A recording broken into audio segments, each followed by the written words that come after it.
Good morning, student. Class 6, Chapter 1, Number 1, The Earth and the Solar System, Geography portion. Page number 106. The Solar System. The Sun, along with its set of planets and other natural objects moving around it, are jointly referred to as a system called the Solar System. What is the meaning of Solar System? एक system जहाँ पर हमें सब कुछ systematically दिखता है, ऐसा universe में एक ऐसा सिस्टम, उसे सोलार सिस्टम कहते हैं। अब सोलार सिस्टम है क्या? जहाँ सन अपने साथ अपने सेट किए हुए प्लैनेट्स और अदर नेचुरल ऑब्जेक्ट के साथ मूव करता है, उसे हम सोलार सिस्टम कहते हैं। तो है ना, सन है, सन के साथ उसके 8 प्लैनेट्स हैं और अदर नेचुरल बॉडीज़ भी हैं। This is also commonly known as the sun and its family. Obvious है, एक सन की फैमिली तो है, क्योंकि ये जो 8 प्लैनेट्स हैं और जो अदर नेचुरल ऑब्जेक्ट्स हैं वो सन के अराउंड रिवॉल्व भी तो कर रहे हैं, तो ये एक पूरी सन की फैमिली है।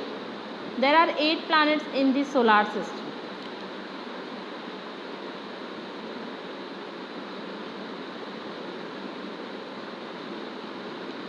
There are Mercury, Venus, Earth, Mars, Jupiter, Saturn, Uranus and Neptune. Look at the picture in page number 107. ये सन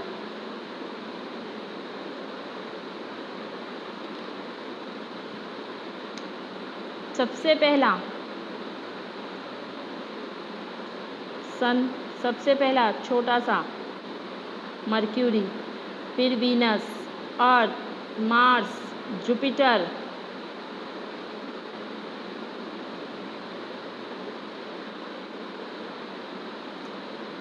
सैटर्न, यूरेनस, नेपच्यून। तो ये क्या है? ये ऑल 8 प्लैनेट्स हैं जो सन के अराउंड अपने ऑर्बिट पे सन के अराउंड रिवॉल्व करते हैं। Okay, so first one is Mercury. It is the closest planet to the sun. Look at this picture. सन के बाद जो सबसे पहला प्लैनेट है वो क्या है? मर्क्यूरी। ये रहा ना मर्क्यूरी। तो सबसे पहला प्लैनेट क्या है? मर्क्यूरी। तो क्या कह रहे हैं? It is the closest planet to sun, यानी सन के सबसे क्लोजेस्ट जो प्लैनेट है वो मर्क्यूरी है। ये रही आपको पिक्चर, आपके पास शो हो रही है सबके पास। It does not have any satellite, इसका कोई सैटेलाइट नहीं है। It has the smallest orbit, इसका ऑर्बिट बहुत स्मॉल है, यानी क्योंकि पास में है ना सन के, तो ज़्यादा सर्कल थोड़ी बनेगा, इसका बहुत छोटा सर्कल बनेगा। अंडर सन के अराउंड जब ये रिवॉल्व करेंगे तो इनका जो सर्कल होगा मर्क्यूरी का बहुत छोटा सा होगा। तो कितना टाइम लगता है? अच्छा, ऑर्बिट क्या? ऑर्बिट वो पाथ होता है जिस पर प्लैनेट रिवॉल्व करते हैं सन के अराउंड। सबका अपना अलग अलग पाथ होता है, एक रास्ते पे नहीं चलते, टकरा जाएंगे। तो क्या करते हैं? अपने अपने रास्ते पे चलते हैं, लेकिन सब सन के रिवॉल्व भी घूमते हैं। सबका एक सिस्टम है। अगर सिस्टम नहीं होगा और एक ही पाथ पे चलेंगे तो क्या हो जाएंगे? आपस में कॉन्फ्लिक्ट हो जाएगा इनके। तो वो रास्ता जो सन के अराउंड, उस पाथ पे जिस सन के अराउंड जब ये रिवॉल्व करते हैं उसे ऑर्बिट कहते हैं। तो इसका बहुत छोटा सा ऑर्बिट है। It takes 88 days. देखो ऑर्बिट मतलब क्या, मैं आप लोगों को बताती हूँ। ये सन है,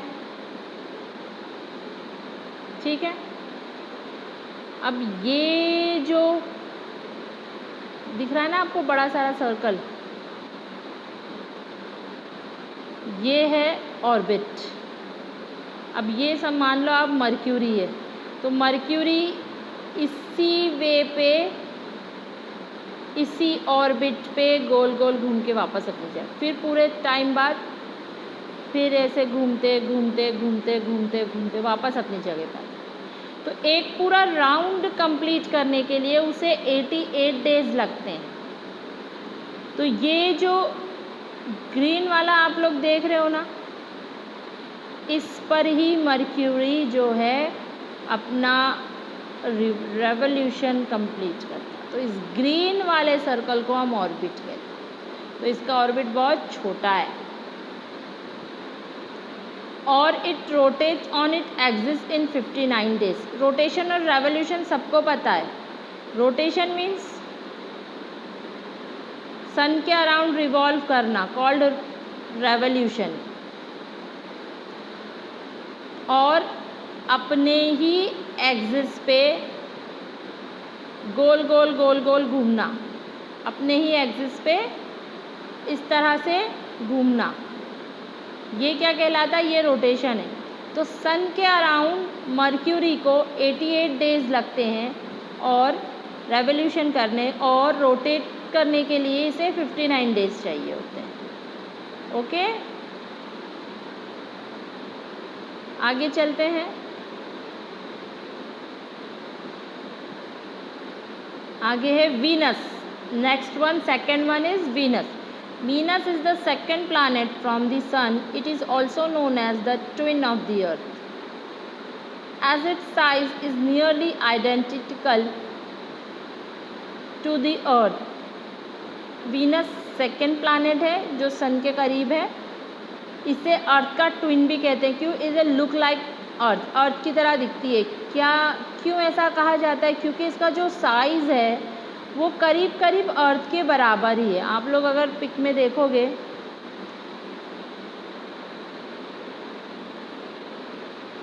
तो देखो आप लोग, ये वीनस और अर्थ दोनों आपको साइज में करीब करीब ट्विन ही लग रहे हैं। नियरली साइज इनका इक्वल दिख रहा है, इसलिए इन्हें वीनस को मर्क्यूरी का ट्विन, वीनस को अर्थ का ट्विन भी कहा जाता है। As it is easily visible in the sky, ये हमें आसानी से दिख जाता है स्काई में। Early morning and early evening, it is also known as the morning और इवनिंग स्टार। एक तो अर्ली मॉर्निंग और अर्ली इवनिंग को ये हमें आराम से नज़र आ सकता है, इसीलिए इसको मॉर्निंग और इवनिंग स्टार भी कहते हैं। इट हैज़ नो सैटेलाइट, इसका भी कोई सैटेलाइट नहीं है। It take 255 days to complete a revolution around the sun. इसे 255 डेज लगते हैं रेवोल्यूशन करने। इसका ऑर्बिट है, ये सन है, तो ये सन के अराउंड कितने 255 डेज में कंप्लीट करता है revolution. It rotate on its axis on 243 days, और कितने डेज में अपना रोटेशन, यानी अपने एक्सिस पे, अपनी जगह पे ये घूमता है, रोटेट करता है एक्सिस पे, अपने ही एक्सिस पे 243 डेज में। ठीक है, देखो जैसे जैसे दूर जाते जाएंगे ना प्लैनेट्स के, वैसे वैसे इनका जो प्लैनेट का रेवोल्यूशन है बढ़ता है। क्योंकि जितनी ज़्यादा दूर होते हैं, ऑब्वियस है, देखो बेटा, हम जितनी ज़्यादा दूर होते हैं तो हमें कहीं भी पहुंचने के लिए उतना ज़्यादा टाइम लगता है। हम जितने ज़्यादा पास होते हैं, अब जैसे मान लो मेरा घर है, मेरा घर सेंट सोल्जर स्कूल से 3 किलोमीटर दूर है, तो मैं 3 किलोमीटर दूर से यहाँ तक आऊँगी। कोई पास में रहता है, बिल्कुल पास में, तो उसके लिए तो 1 मिनट है, वो आराम से चलकर यहाँ आ सकता है। तो मुझे घर से before half an hour, before 25 minutes पहले निकलना है, तो जाके मैं अपने टाइम पे, पंक्चुअल टाइमिंग पे पहुँचूँगी। और जो बिल्कुल जस्ट पास रहता है वो 1 मिनट में पहुँच जाता है, तो वो इजी वे में 9:55 पे भी निकलेगा तो 10 o'clock तक यहाँ आराम से पहुँच जाएगा।